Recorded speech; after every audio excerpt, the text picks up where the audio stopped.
Torna Fem Ciència, una sèrie fonamental per repensar el feminisme, la història i la cultura científica. Comencem!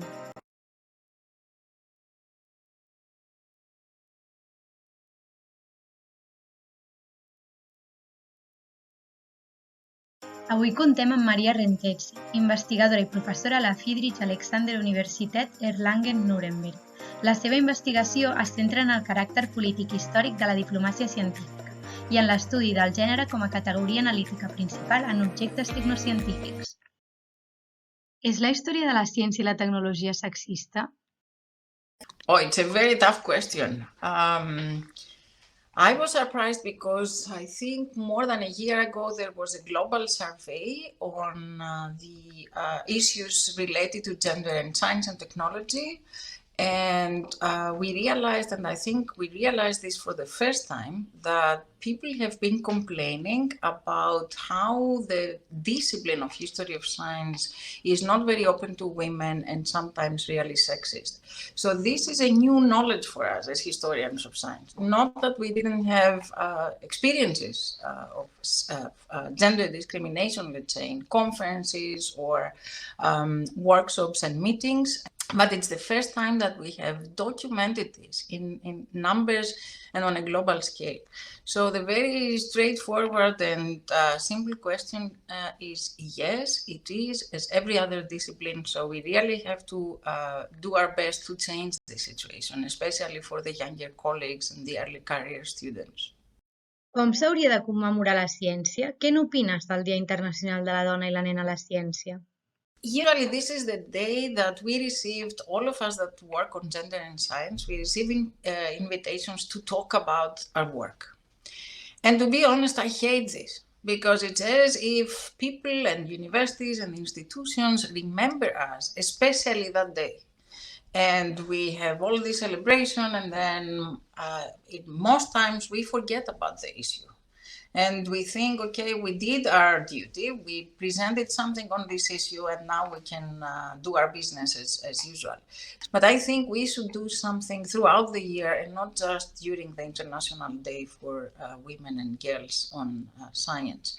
I also think that it is important, if we want to do something on that day, to announce probably some new measures that institutions decide to take, to announce efforts or to try to find new ways of reducing discrimination, gender discrimination, and also open up our institutions to diversity. We need more international people. We don't need only women or men. Gender is not about only women and men. It's wider. The spectrum right now is wider. We realize this as scholars and also in our everyday lives. So we really need to consider this day as something that we need to do very practical. En la diplomàcia tecnocientífica, la ciència és el focus o un instrument més de la maquinària política i econòmica? Com s'aplica a l'actual guerra d'Ucraïna? The dominant way to see and discuss science diplomacy has been as if science can be a tool in international relations and can be used in order to solve problems that other kind of diplomacies cannot, and traditional, for example, economic or political diplomacy cannot. So you bring science as something that is international and objective, and everyone is understanding it as something that can help you resolve political international conflicts, political problems. As we realized, for example, during the last month, basically, because of the Russian war in Ukraine and the Russian invasion in Ukraine, the first thing that countries, especially in Europe, did was to impose sanctions on science and technological collaborations. So instead of thinking that science can be a soft tool, as we thought until now, and using science diplomacy to resolve issues, suddenly we realize that we can use science diplomacy as a very hard political tool to try to affect very acute and important political and military issues. So science diplomacy can be many things. From my perspective, science diplomacy, as I already said, is a very hard political issue and very hard political tool that we have to analyze and understand, not only about today, but historically as well. Quin rol juguen els científics en la diplomàcia? Com hi actua el gènere? When I started working on the history of the international atomic energy, I was also looking through pictures. I like, as I said, as entry points, the material culture of the discipline and also the visual culture of the discipline. And so when you go through the pictures, especially of the early days, you realize that women are not present at all. So you see these big auditorium halls or big meetings where only men are participating. And this is astonishing. And this is, we are talking about the post-war period. If you go in the pre-war period, especially in the interwar, and look at pictures we are familiar with from laboratories, from meetings, scientific meetings, women are present and we can see them, we know who they are by now, and because of all this research that we have done, we know their role. But after the war, if you focus on international organizations, you realize that women are out, basically are out of what is happening. Maybe they appear here and there, very rarely, as laboratory technicians, but we don't even have their names. We don't know their role in this story. And definitely, at least from what I have seen, they haven't played major roles in science diplomacy, whatever has, of course, to do with international organizations and from based on my own experience and work. Maybe other organizations like the World Health Organization or UNESCO, which are less focused on hard sciences, maybe they are more open to women. But if you study what I study, then women are out. Com un objecte científic o tecnològic esdevé sexuat? Right now I work on a collective volume that has the title The Gender of Things.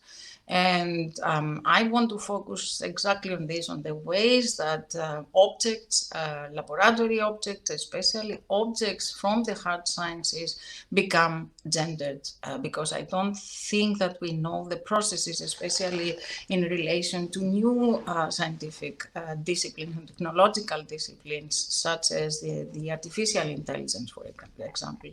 Or we haven't studied enough the space sciences. And so my way of approaching this is to focus on different objects and explore how this subject and what this subject can tell us about the ways the discipline works or the institutions work, what kind of social relationships we have, and also what kind of science we produce when we use one object or and not another object, and how these are gendered in general.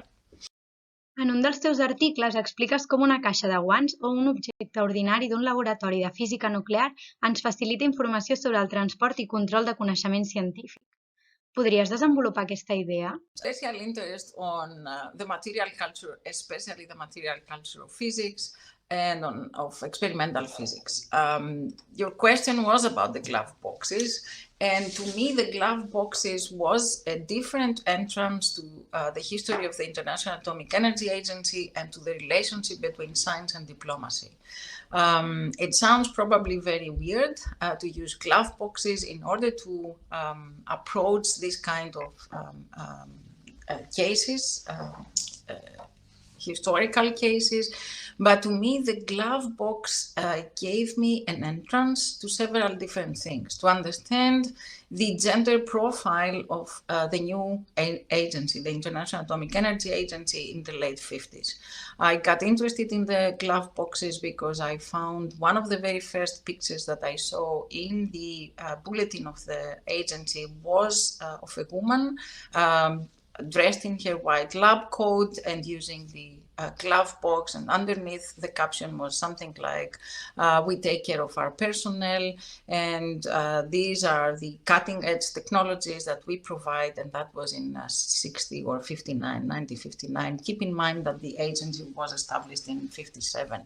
So for me, that was an entrance to understand the gender profile. So obviously, I didn't see any women in other pictures that had to do with the political and the diplomatic negotiations about the agency, but I saw one in this, as I said, in these early laboratory depictions. Also, it gave me a way to understand the political issues that were going on in the agency during the time, because glove boxes were the first laboratory equipment, for example, that the safeguards experts of the agency were checking whenever they wanted to find whether a country had a clandestine nuclear program or not. So in general, and I don't want only to speak about the glove boxes, but any other material culture and the whole material culture of the discipline and the institutions that we study give us entrances, ways and different ways to get into the stories that we went to analyze and understand. Expandir els horitzons de la ciència i la seva definició és necessari per incorporar les dones i noves pràctiques científiques. Tot i així, no creus que seguirà havent-hi una jerarquia i els nous personatges i pràctiques seguiran encaixonats? Historians of science and technology, mainly I can say women historians of science and technology, have opened up these issues already, right? And the last 30 years that we have been studying the role of women in the sciences, we realized that we need to redefine science. So if we focus only on institutions, we cannot find women, especially in the 19th or the 18th century. If we get out of the institutions and focus on domestic spaces, we realize that women are doing science much earlier than we thought in the beginning. So yes, broadening, and actually I cannot say broadening, but redefining science helps us understand how science has been happening all these years, and gives us a different perspective about the role of women in the sciences the last centuries. Thank you very much, Maria, for your talk. No us perdeu els propers episodis de Fem Ciència. Fins aviat!